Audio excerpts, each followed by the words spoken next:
नमस्कार दोस्तों, स्वागत है आपका हमारे इस YouTube चैनल पर। आज हम आप लोगों को एक रक्षाबंधन की कहानी सुनाएंगे।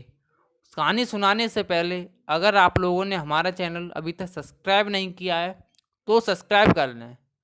चलो अब दोस्तों वीडियो शुरू करते हैं। एक समय की बात है, एक साहूकार के 3 बेटे और 3 बहू रहते थे। साहूकार की सबसे छोटी बहू बहुत सुशील और संस्कारी थी।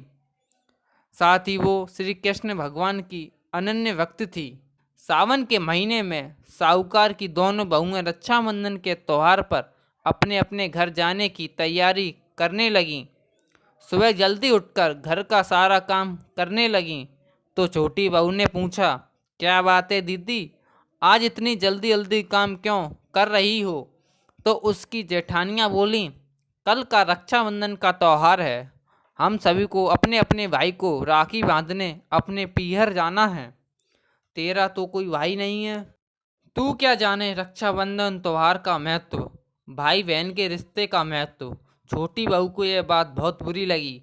फिर वो भगवान श्री कृष्ण के पास जाकर खूब रोई और बोली, यदि मेरा कोई भाई होता तो आज मैं भी अपने भाई को राखी बांधने अपने पीहर जाती। अगले दिन रक्षाबंधन का त्यौहार था। सुबह सुबह उसके घर दूर के रिश्ते का एक भाई आया और आकर साहूकार से बोला, ये मेरी बहन है, मैं इसके दूर के रिश्ते का भाई हूँ और इसे रक्षाबंधन के त्यौहार पर अपने साथ अपने घर ले जाने आया हूँ। तब साहूकार का बेटा बोला, लेकिन इसका तो कोई भाई नहीं है, तुम कौन हो?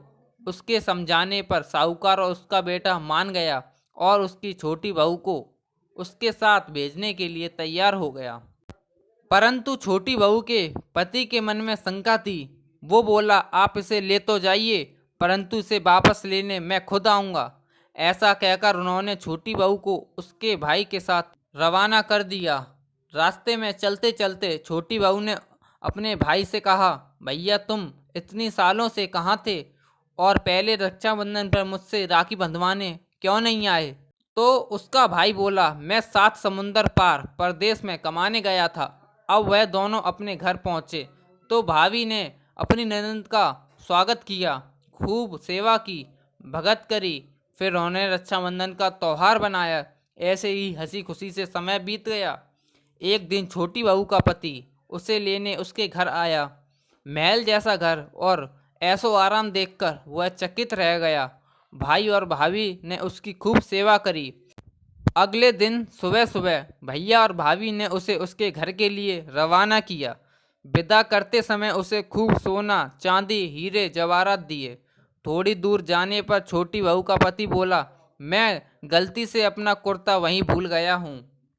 तब उसकी बहू बोली, कोई बात नहीं, आपका कुर्ता तो बहुत पुराना था, इतने दूर वापस जाएंगे तो घर पहुँचते पहुँचते अंधेरा हो जाएगा। लेकिन उसका पति बोला, नहीं, मैं वापस जाकर अपना कुर्ता ले ही आता हूँ। ऐसा कहकर वो उसके भाई के घर के लिए रवाना हो गए। जैसे ही भाई के घर के पास पहुँचे तो वहाँ उन्होंने देखा कि महल की जगह एक पीपल का पेड़ बड़ा सा था और उस पेड़ पर छोटी बहू के पति का कुर्ता टंगा था। यह देखकर वो बहुत गुस्सा हुआ और अपनी पत्नी से बोला, यह क्या काला जादू है? कौन था वो जो तेरा भाई बनकर तुझे यहाँ लेकर आया था? मुझे तो शुरू से ही शक था, इसीलिए मैं तुझे लेने आया था। बता कौन था? वो ऐसा कहकर वो छोटी बहू को मारने लगा। इतने में तेज प्रकाश के साथ भगवान श्री कृष्ण वहाँ स्वयं प्रकट हुए और बोले, मत मारो इसे, यह मेरी बहन है। हर साल रक्षाबंधन त्यौहार पर यह मुझे राखी बांधती आई है और अब मैंने इसे भाई होने का फर्ज निभाया है। इसे मैंने अपनी बहन माना है। छोटी बहू और उसके पति हाथ जोड़कर श्री कृष्ण के चरणों में गिर गए। अगर आप लोगों को कहानी अच्छी लगी हो तो वीडियो को लाइक करें, कमेंट करें।